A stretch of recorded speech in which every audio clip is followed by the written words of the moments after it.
My name is Neo Mooki. I'm a Botswana-born, Oxford-educated actuary.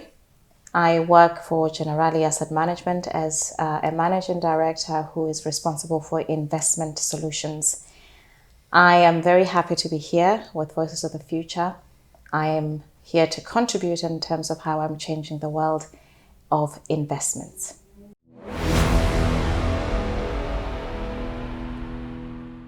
It is an absolute privilege and genuine deep pleasure to welcome Neo Mooki here today, all the way from Milan. She's graced us by being in our office, and she is one incredible personality. And she came from a village, and she's reached the peak and the pinnacle of the financial world. But that's not her story. That's just what we see. The depth and the essence of who she is and how she projects herself, and the impact that she's making in the world of women, in the world of startups, in the world of ESG, all of the big things in the world that are happening where she is making a difference. Neo, welcome. Good to see you. Wonderful, wonderful to have you here. Thank you very much for having me, Tarek. Thank you. I hope I did justice to your introduction. How I introduced you. You did absolutely, absolutely. I should hire you as my sort of my brand manager. Absolutely. I would be absolutely delighted and privileged actually to be a brand manager. And what an amazing brand you have. I mean, you've got this amazing look. You've got the wonderful things that you're doing. You're living a dream, aren't you? I'm literally living my dream. Absolutely. I think the life that I'm living now is the life that I manifested growing up as a child in rural Africa. As you said, I was born and raised in rural Botswana. I grew up, the little girl that you see carrying water on her head, from the village standpipe. The girl that you see on TV making food with firewood in the village, that was me. Mm-hmm. And the difference is that I've always understood the power that we have as humans to co-create our lives with the universe. That we indeed have the power to co-create our lives, and it is in my education in the village, in the way that I used to play as a child with a calculator. That was my toy from the time I was 3 years old, reading sort of books in the very, very humble local library that has basically shaped me and prepared me for the world that I am living and the life that I'm living today, where basically that is my daily job. I spend my life calculating, and also, taking very, very complex information, having the patience and the ability to take complex information and transform it into something that is digestible by investors. Was there an early inspiration in your life who started shaping the way you are today? Yes, there was. I would say that my grandfather, Topo Motsahole, he was a cattle farmer. He was a cattle herder. He was robbed of education. He was robbed of his status by the morality of the time, in the sense that he should have been the king of the village, and his brother instead ended up doing that. But my grandfather, even though he was a cattle farmer and a cattle herder, we lived in, as you do in the African and the Indian cultures, in the extended families. And I grew up in the extended family with my grandparents, with my parents, etc. And I grew up with somebody a father figure and a grandfather who believed in the power of education. And he basically poured everything that he had in terms of educating his children, because he believed in the power of education to lift his, the family out of poverty, which is what we were. But in a sense, next door, to where we lived were our relatives, which is the king and the king's wife. And I used to have the pleasure of going to play with play at my great aunt's place next door, who was the king's wife, and she had an endless supply of ketchup, right? Which I absolutely loved, and ketchup was rationed at home. And so we only had ketchup on Sundays for special. It was for special occasions. But my great aunt, she not only had running water in her home, Masele, so she also had an endless supply of ketchup. So I at the age of about 10, I decided on my very first career decision that I was going to be my great aunt's maid. And the motivation behind that was that I wanted to be able to have an endless supply of ketchup. I wanted to have ketchup whenever I wanted.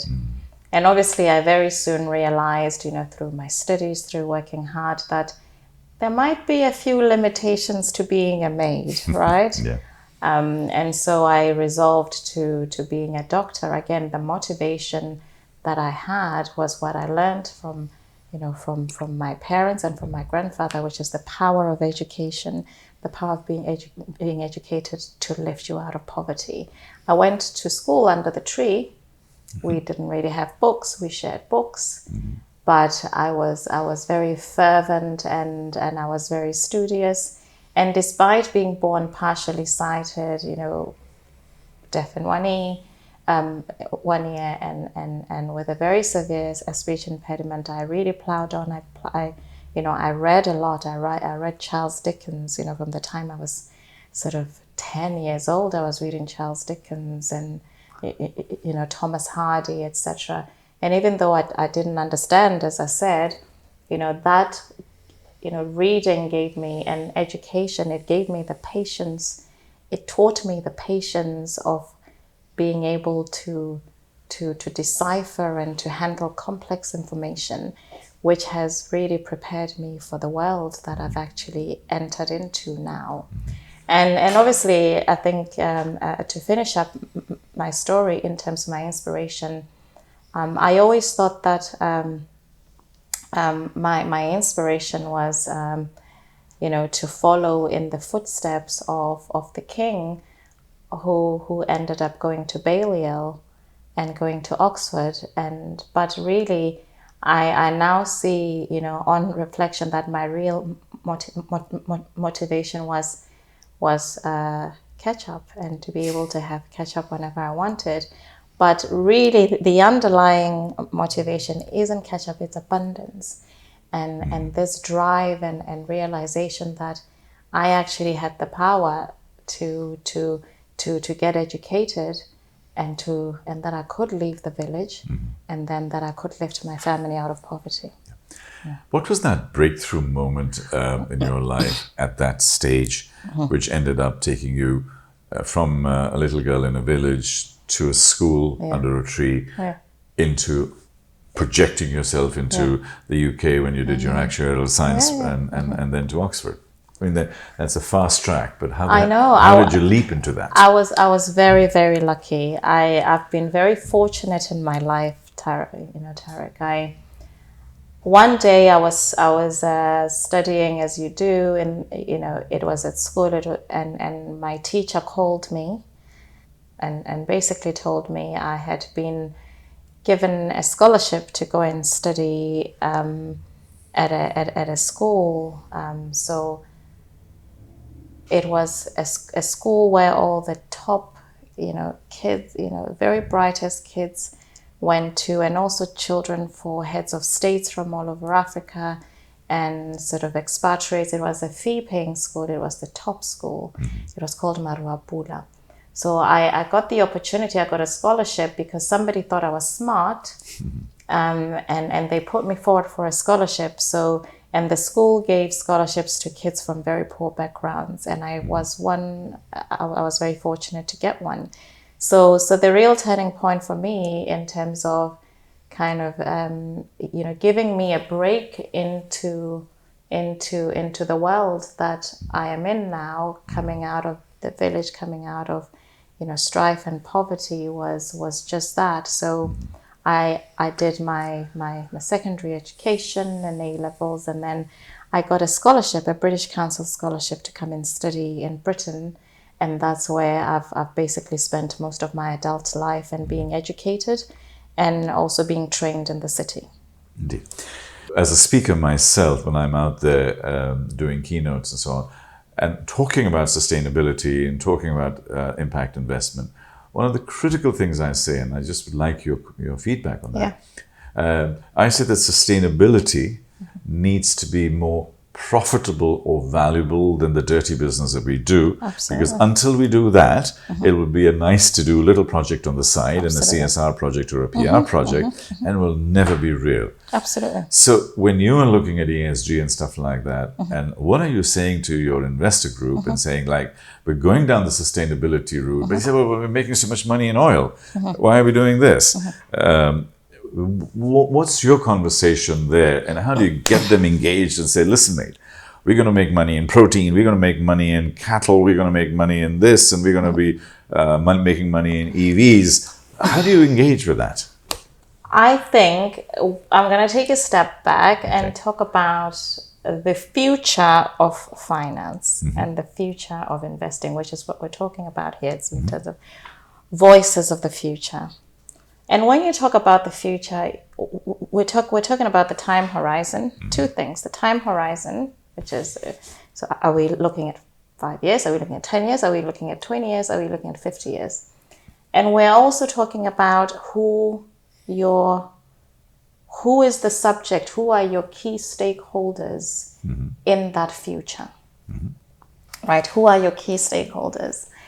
And when you talk about hyper sort of consumerism and all of that, I actually think that the world capital markets is forcing companies and investors to think differently and to act differently.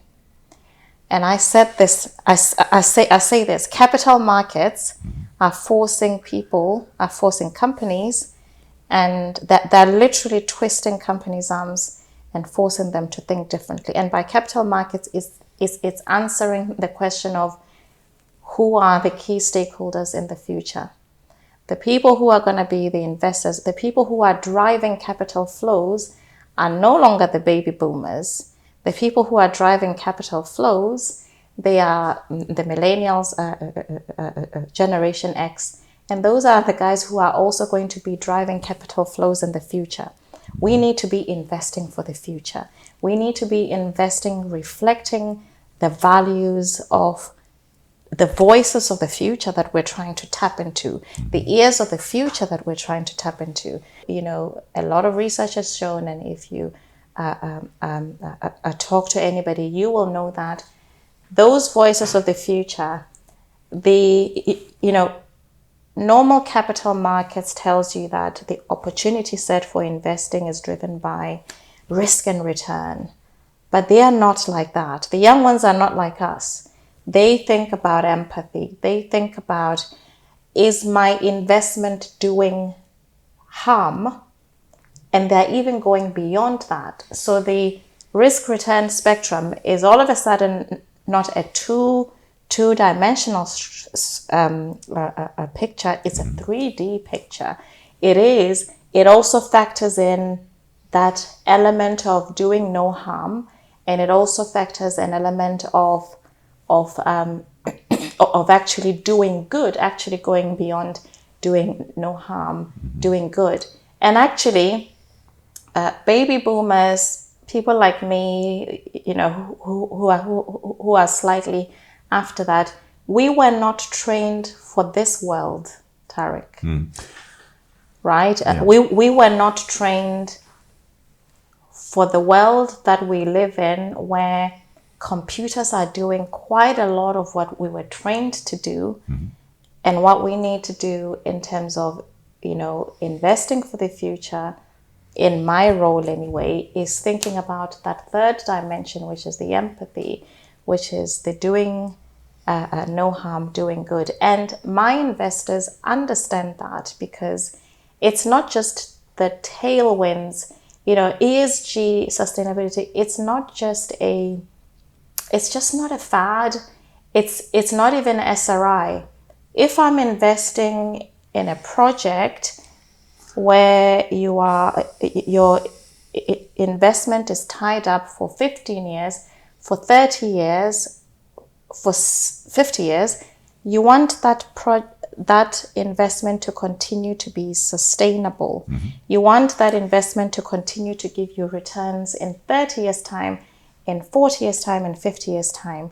If the people who are directing flows, and that is the people who are much more conscious about what their investments are doing, are going to be, you know, the power of capital markets, coming back to the power of capital markets, if they're going to be directing capital away from those investments, that means that you will lose money from that investment. So our investors are really, they're starting to understand that ESG and sustainable investing and impact investing, it's not just about doing good, doing no harm. It's about ensuring that you are able to get your money back, because the people who are going to be the biggest allocators of capital in the future, from now and in the future, are the people who are actually directing capital in a way that they want to make sure that their investments are not causing harm and their investments are actually doing good as well.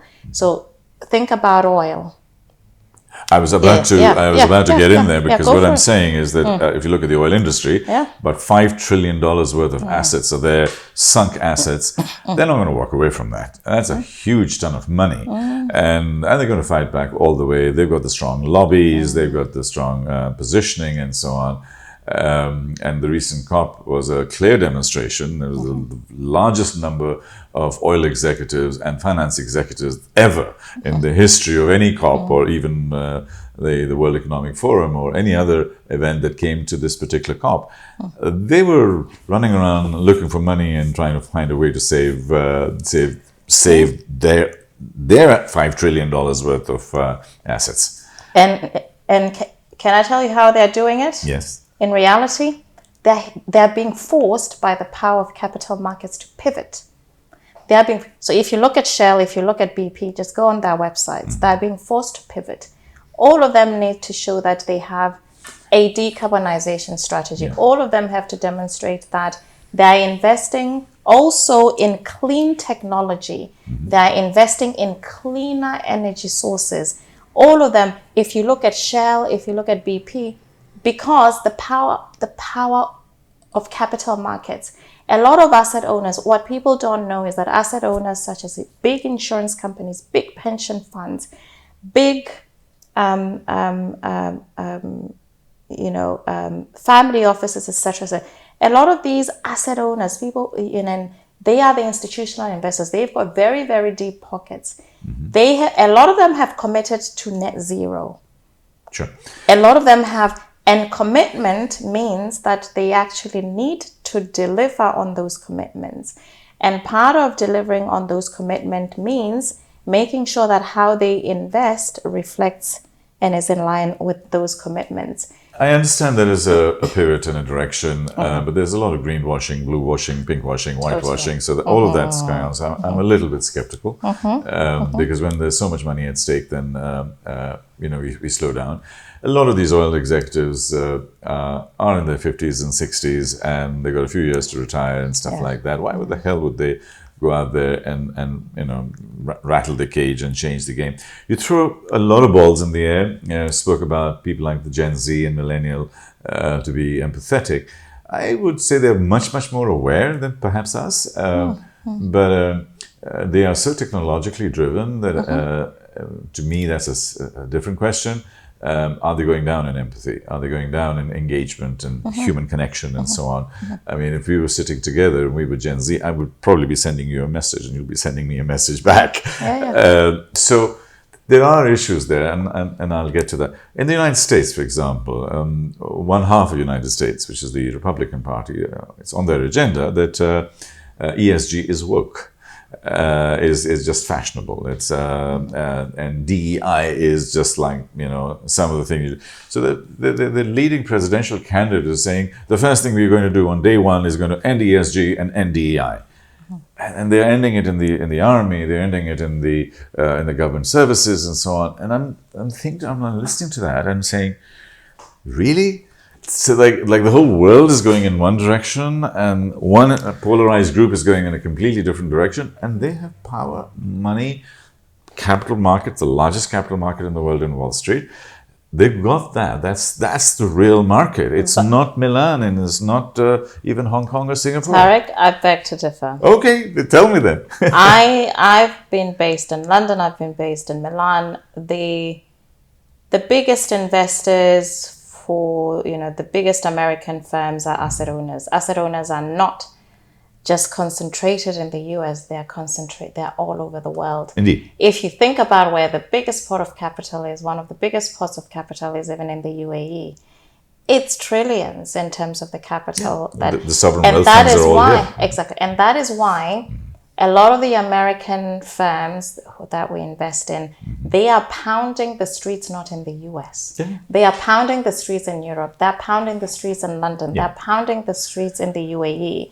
And what I'm saying is that even though Americans, some of the the biggest investors, your biggest investors, they have smelled the coffee in terms of the power of capital markets outside of the people who are against sustainability, the people who are standing against ESG are becoming a minority. And I will tell you why. 10 years ago, I used to have asset managers, the big private equity firms, you know, I won't mention names, the really big boys, some of them would say, Neo, we're not going to take your money because your ESG requirements are too high. They would walk away from 200 million investment because our ESG requirements are too high. If any private equity firm or any investment firm at the moment turned away a client's money on the basis of ESG grounds, it would set off alarm bells for anybody who's wanting to invest in them. Because they would say, are they an Enron? Are they hiding something from a governance perspective that is dodgy that they're doing? Are they... I'll give you another example. This is a real life example of why ESG is not just a fad, it's not just a risk thing, but it's about returns as well. I was funding an investment about 3 years ago in 2020. 100 million, and it was a club deal of a huge deal, 700. I was one of the 7 investors. Some investors were from America, some were from the UK. And we did our due diligence and we thought we'd kick the tires hard. And we were just about to sign. We had made a commitment, which means that we can't walk away. We were just about to sign, and we then discovered through a press release that this company had been one of the companies that had provided or had supplied the cladding that was used in the Grenfell Tower that burnt, where tens of people died in London. I remember. Right? Tens of people died. And I had my investors knocking on the door saying, Neo, you are not putting our money in this because the reputational risk is too high. We don't want to put money in a company that is going to... VW had the same things. So ESG, it's not just about climate. It's not just about social. It's also about governance. If a company, a US company or any company turned away a client's money or were resistant to complying with ESG requirements, it would set off alarm bells because people would think, what are they hiding, right? Yeah. Looking at all of the industries that are generally making money and giving the biggest, fattest returns are the most crooked. The healthcare sector, absolutely scandalous. The food sector, even worse. The mining sector, awful. They're raping and pillaging. The tech sector, also I'm getting questions. We spoke about the oil and gas sector. Now they're trying to get energy and so on. And here I've just named 5. They have the biggest, fattest lobbyists in the world, And they are controlling the narrative, they're controlling the media, they're hacking our brains, and therefore we are following along with them. I would say that we have been following along with them, but this is where the role that we play and the role that capital allocators and asset owners play is super important, because you know what? We have the power to make them behave differently because of the power of money, because of the power of the money that we have. And that is, the role that asset allocators play, the role that investment and financiers play, the people who invest, is so huge, because we have been able to get the oil sector to basically start thinking about how they invest in their businesses to invest for the future. And we are doing the same with construction industry. We're doing the same with the healthcare sector. We're doing the same with all of these industries, because our asset allocation strategies requires that our portfolios are diversified, so we cannot leave any stone unturned. There will be areas that we will walk away from, such as tobacco, such as weapons, etc., etc. But there are industries where, instead of walking away, our role, and this is why my role is so beautiful, my asset management is so beautiful, is that money talks. We have the power to use the check to basically make people and these companies actually invest and behave in a way that is conducive to the environment, in the way that is conducive to the societies around them, in the way that is also conducive in the future.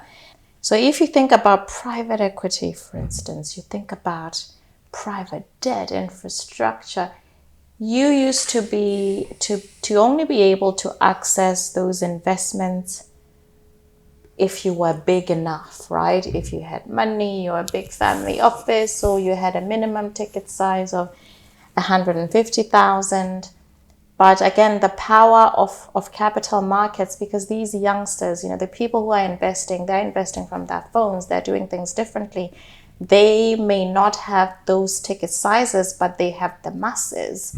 We are having to think differently about how we innovate as well, to be able to make sure that we are democratizing access to investments. And that is, again, how we are thinking about investing for the future. It is, who are the key stakeholders? We have to think about how we design products, how we design investment products and investment solutions to be able to tap into who are going to be the investors of the future.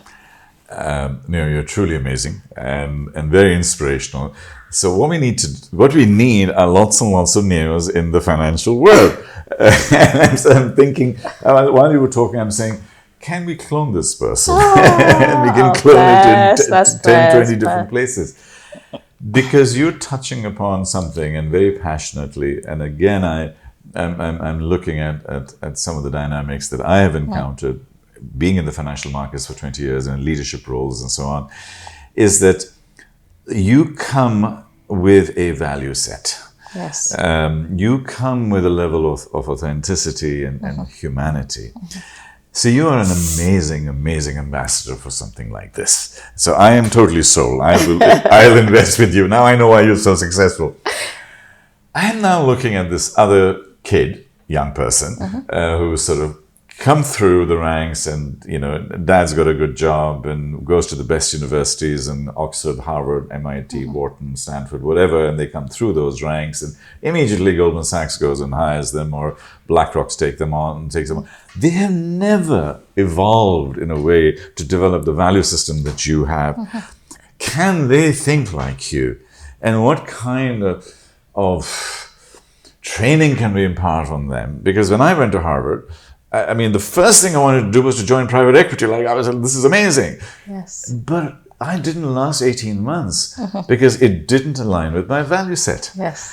Because I came from a different kind of background. Yeah. So where I'm going with this is that how do we bring that level of of Humanity. humanity, empathy, connection, thinking about society, less consumerism, and start measuring success slightly differently and have a different set of KPIs and a different set of diagnostics that we need to look at to be able to measure the future.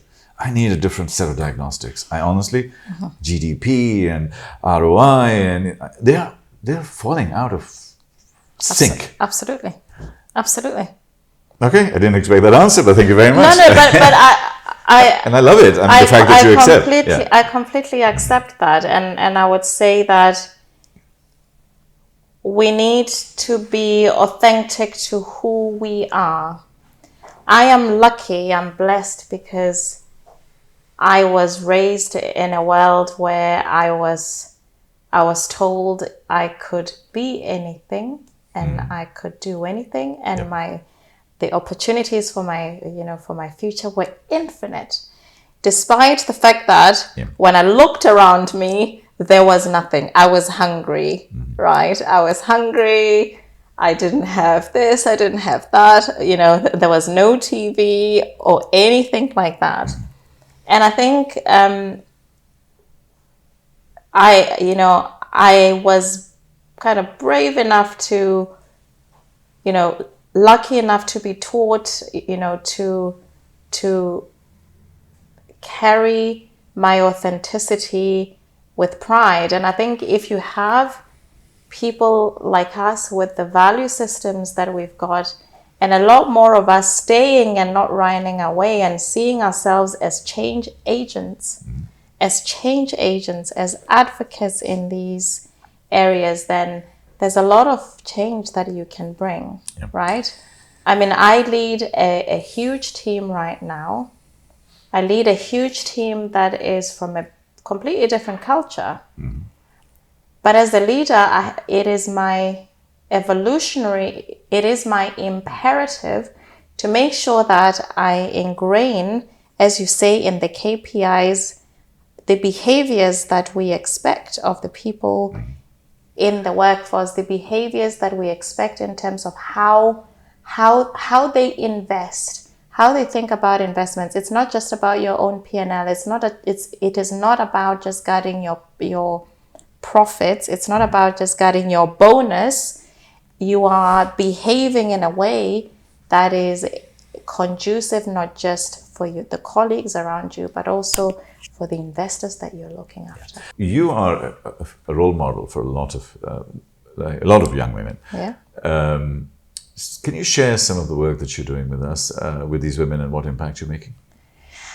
Right. So first of all, I sit on a lot of boards. I sit on startup boards for startups, particularly in Africa and also in the UK, to support basically fundraising for these boards, because some of these startups, they don't have access to capital, right, to capital markets. So somehow we need to help them bridge that kind of journey from the desert of not having access to capital markets to basically the river of having access. And that is a lot of the work that I do. Historically, you did not get a lot of women on boards. And I think for me, the role that I play in my board roles, I think it's important, and that work is very visible to demonstrate that I'm one of the 5%, 5 to 10% of women of color who are sitting on boards, right? Which is still very, very little. There's just not enough of us who are sitting at the table. There's not enough women who look like me who get to come out of poverty. There's not enough women who look like me who get to sit at the decision-making table. So I think the role that I have in terms of being able to play an active role in these boards, I think it's important in terms of being a motivation factor. If you can see it, you believe that you can be it as well. Indeed. And we need a lot more women sitting at the table. And as you know, I've just been nominated to chair the board of the Botswana Stock Exchange, which will be a very big role. I think I'll be one of the few women, probably one of the youngest women globally, to chair the board of a whole country stock market. And that speaks volume, and I think it speaks volumes, and I think that basically motivates the younger people who are looking at me to say, okay, if she can be it, if she's come out of a village and she can end up doing this and being able to influence at this level, at a country level, then we can do it. And as you know, I also do mentorships. I do a lot of mentorships. I've been involved in the Prince's Trust in the UK, mentorships there. And I do quite a lot of mentorships. And then in my day-to-day, sort of in my speaking engagements, in how I turn up on, on my social media and how I engage with women as well. I'm a woman's woman. I'm a girl's girl. Most of my followers are women because I show up as a woman and as a woman's woman. And for me, the advocacy that I do is in sharing my story, of being able to overcome adversity to get to where I am, to say if it is possible for you as well, it is possible for everybody. And also sharing the story of a woman who is able to sit at the decision-making table, who is able to sit at the leadership table, innovate and win global awards. As you know, I was awarded Young Investment Professional of the Year globally. I was awarded Investment Woman of the Year last year, highly commendable globally. And this is kind of competing against, being measured against, big girls from BlackRock, from all these huge investment companies. So for me, just showing up in a correct way, showing up in a way that I'm able to motivate beyond just the mentorship that I do, I think it's important in that it shows the young ones who are coming behind me that it is possible. In 2021, the amount of capital that was allocated by private equity in the United States was around $350 billion for startups, young companies, and so on. How much do you think women got? Probably incredibly little, very, very little. Give me a number. What's incredibly little for you? Because in that's the US, the scandal. In the US. I don't follow that market as But closely. Europe is very similar, but slightly better, but very similar. I would say maybe under 10%. 2.3%. Absolutely, that's what I thought. And women of color were 0.5%. Yes. So the total figure of entirely all the women was 2.9%, was the total asset allocation. So that's issue number one. 40% of the applications came from women. So it is something systemically bad. It's not just a little bit of bias. There is a systemic bias in there that's sort of built in the cake somehow, that these women are not getting the opportunities. And then these women who've gone to other funds, and I know a couple of them, of these funds which are for women and by women, they are doing exceptionally well, the same ones that were rejected by the others. Absolutely. Now, the reason I'm mentioning this, I was doing it in the European Union about 2 or 3 years ago, and that was about 3.6, 3.8% only. So it's better than the United States, but it is derisory. It is embarrassingly low. And this is why, So Tariq, I think this is why having diversity and inclusion policies is so important. A lot of asset owners, including Generali, my firm, we are in the process of instigating diversity and inclusion policy as a minimum requirement to allocating capital to these big companies, to these big private equity firms, these big private debt firms, the biggest in the world. In order, if you want our money, and they do want our money, they do want our 200 million, they want the 500 million, they want the 700 million, however much we're allocating to them a year, every year, then they need to demonstrate that they have a diversity and inclusion policy. A lot of them didn't, which is what reflects the statistics that you're talking about. And those policies mean they have to say to us, we as a firm are going to have a minimum of X number of women leaders in our organization. And we as a firm are going to allocate a minimum of X% to women in terms of the capital that we are being given by investors as a firm. So we can influence these things, again, from where I'm sitting, through the power, again, of capital markets, through how us people who are investors in these big private equity firms. And this is now, it is not just a trend, it's becoming market standard that for big institutions like ourselves, like other insurance clients, like other pension funds to invest, they have the investors, the private equity firms and the fund managers, they have to demonstrate that they are actually, they have in place an allocation policy that is balanced. And that means, and you know, if you think about it, you know, I'm going to take it back to South Africa, right? We had to have affirmative action because I have family in South Africa, and I have experienced apartheid Africa because I grew up during that time. And I was going to see family in South Africa, and I experienced it. And when Nelson Mandela came into power, he had to be intentional in introducing a policy called affirmative action. Affirmative action means it's a little bit like the DEI policy I've just talked to you about. Yeah. You have to say, I'm going to have a minimum of X number of people doing this. And there will be resistance initially, Tarek. Of course there will be affirmative action. Do you know how many people threw up in arms? Because, and I grew up in an era where my family in South Africa, they were not allowed up until 1990.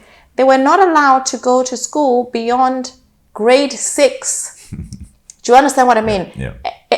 Anyway, the point I'm making is that I recognize that statistics. We have a responsibility to make sure that in the roles that we each hold, we are holding people's feet to the fire about these issues, and we're calling them out. Indeed. We are the advocates for these things. And for me, I can be an advocate because I'm a woman, and I'm a woman of color. I'm a Black woman. So I am the strongest advocate of this. Sure. However, I can be an advocate as well in terms of influencing the policies that govern how money is allocated to investors as well. Yeah. In this world of technology and change and shift, the diversity gender is just one important element. I have to say that, and you nailed it all with one word. And this is one of my biggest words that I use: diversity of thought. How do you get diversity of thought? You've got to have people from different genders, different backgrounds, different ethnic orientations, different abilities, etc., etc. That's how you get diversity of thought. And where you have diversity of thought, you're able to... Age is another one as well. And by age, I'm not just saying bringing young people. I think also there can be some slight ageism where, you know, you can get some companies, especially startups, where they think, you know, they're young, you know, they're very energetic, they think they can conquer the world, they know what they're doing, more than anybody, and they've been super successful. And then they forget the benefit of gray hairs, right? The benefit of having experienced, the benefit of having been through lots of financial cycles, seeing different market crashes, seeing different, etc., etc. So diversity of thought is important. So that DEI, it's not just about, as you say, gender. It's about making sure that we're inclusive in every way, so that the decisions that we're making for our businesses are able to factor all of these different things, so that we're not blindsided. Why? It's so that you're not blindsided, because there might be something that homogeneous group of people might not be able to see because they don't know. And I would love to take this conversation further with a bit more time. The work that I do on board, and the more open-minded chairman that I have worked with, and it's still an uphill battle right now. the board structure as it is in the world today is not entirely efficient. It serves a purpose, but it needs a lot of development. So one of the things I propose, exactly as you said, is a wisdom council. And these are the wise people who have something unique to offer, gray hairs, no hair, etc., etc. They need to be there. And the other side is the shadow youth board, where you could throw in all sorts of diversity in there. You can bring in the anthropologist, you can bring in the social scientists and so on. While this board is homogenous, but now they're being influenced on two sides. So way forward over the next 5 to 10 years, while we are shaping ourselves, we need the wisdom and we need the enthusiasm of the youth together with this. And this is the complete governance structure. Absolutely. As opposed to just this with one older person or one younger person or one female. It's not enough. Absolutely. We need one female, two female walking into a big fat board. No. It doesn't do a thing. Absolutely. So you've got to build this kind of structure. Anyway, that's... I completely agree with you. Absolutely. We need diversity of form in its truest form, and we need to be intentional about it. And being intentional about it means coming up with all of those other structures to influence it, but making sure that there's no paralysis analysis or a paralysis in decision making, because at the end of the day, one of the things that we're going to need to be able to do in the future, specifically for us in finance, is time to market is key, right? We need, gone are the days where you had like sort of 3 months to analyze a deal, and then it'll go through this committee, it'll go through that committee. We need to act fast. Most of the time it's a 2-week turnaround.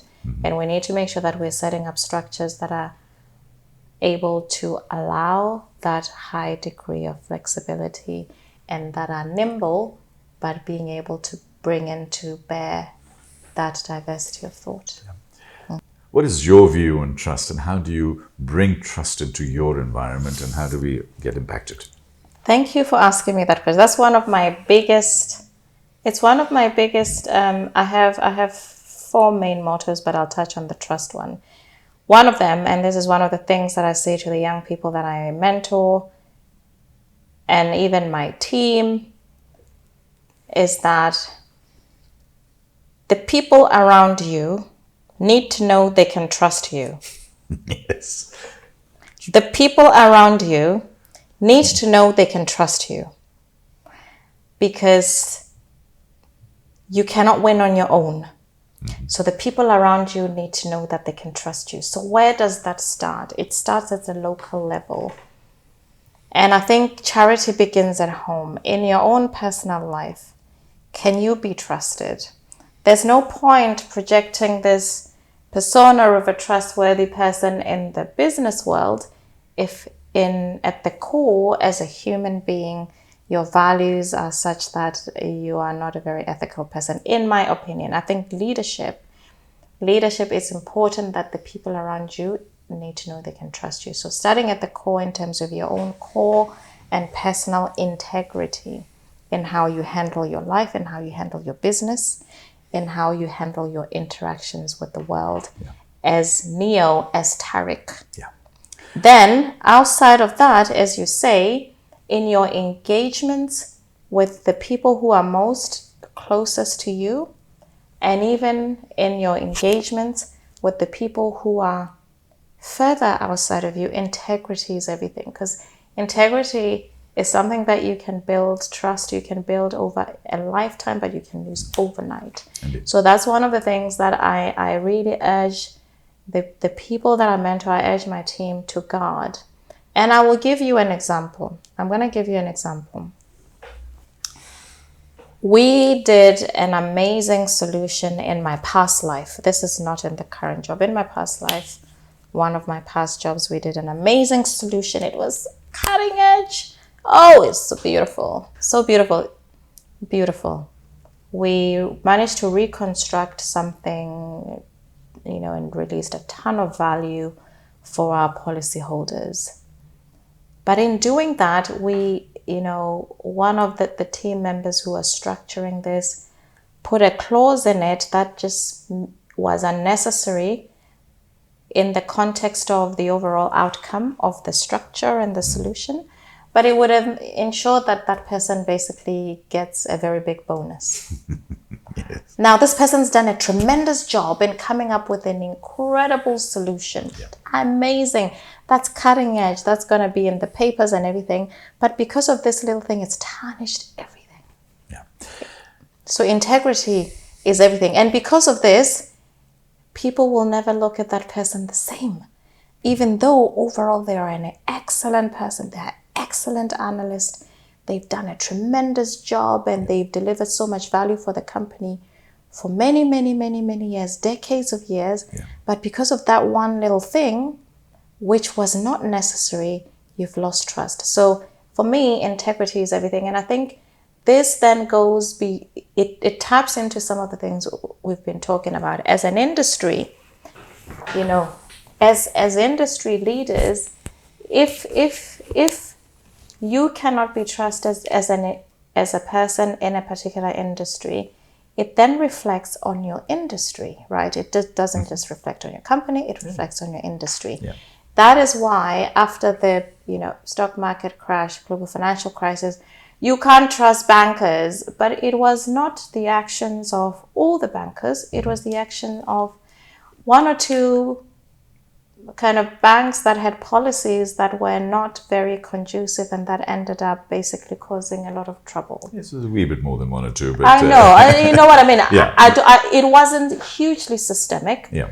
But the few banks that ended up sinking and basically getting into trouble, needing to be rescued and dragging everybody down, then created that notion that banks cannot be trusted. Sure. And then it's taken time for us to rebuild. It's the same as politicians. It's not just, you know what I mean? It's like leadership in every way. So integrity is everything. Indeed. Yeah. So, I mean, the 28% of the population in the United States trust their banks to be fair and honest. Honest. Only 28%. That's how low it is. I mean, I'm using a US quote. Absolutely.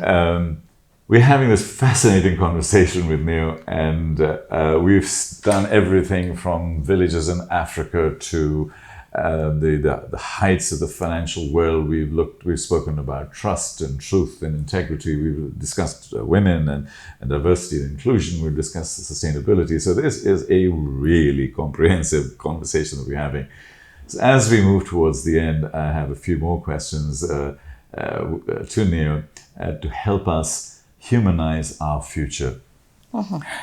Neo, talking about the future, parents and technology and shifts and change and all the things that are going on, should parents today, young parents with young kids, be worried with the quality of education and the rate of change and the hacking that we're getting from social media, et cetera, et cetera? What are your quick views on what the parents should be thinking about, and should they be worried? I think parents, I think technology is an enabler. I think that even social media, I think, is an enabler in terms of interaction. If you think about the young people during the pandemic, they had never experienced a period of being locked down where they're not able to see their friends. Yeah. And so their mental health rate issues amongst youngsters obviously spiked. So I think there is a positive role that technology can play in terms of the development of our children. I think that we need to engage with parents should not be worried, but should engage with technology in a positive way, because technology is here to stay.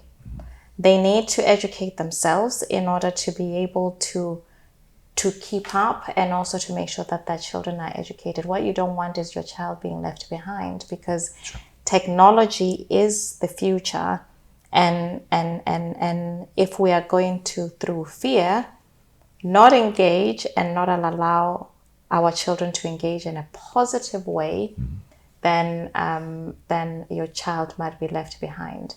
There are a lot of ills, obviously, social media ills, in terms of how they access to sort of negative aspects of social media, aspects to consumerism, etc. But that is where that is where the parenting role needs to come in. Yeah. Your parenting role is as a mentor, is as a steward, to make sure that you are not shying away from what is the train's already say, on full speed, right?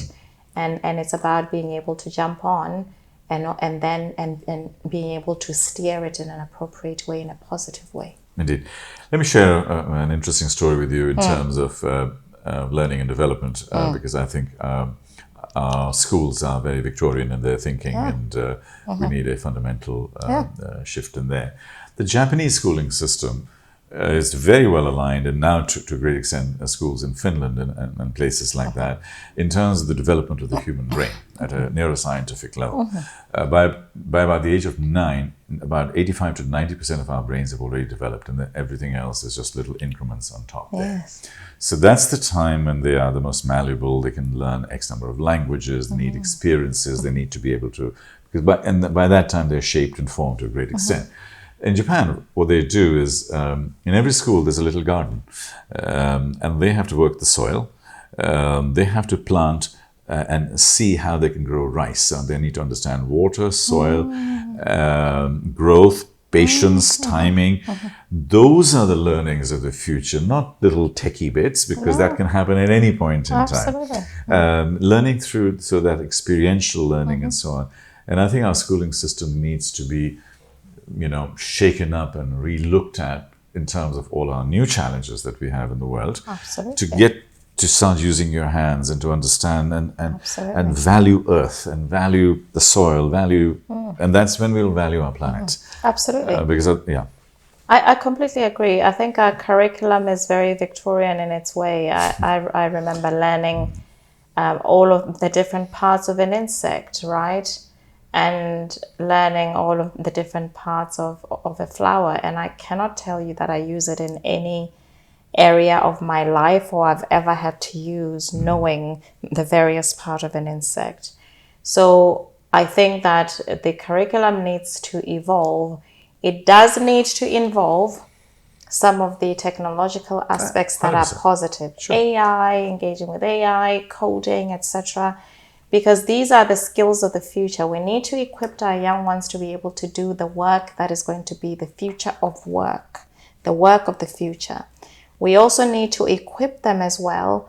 What our education lacked, and what education still lacks, is the softer touch stuff, such as learning how to manage money, learning, about integrity, about empathy, about relationship management, and all of those other softer skills, things that will build emotional intelligence, as you say, learning to plow the land, and actually learning about that patience. So education needs to evolve such that it is preparing the young ones for the future.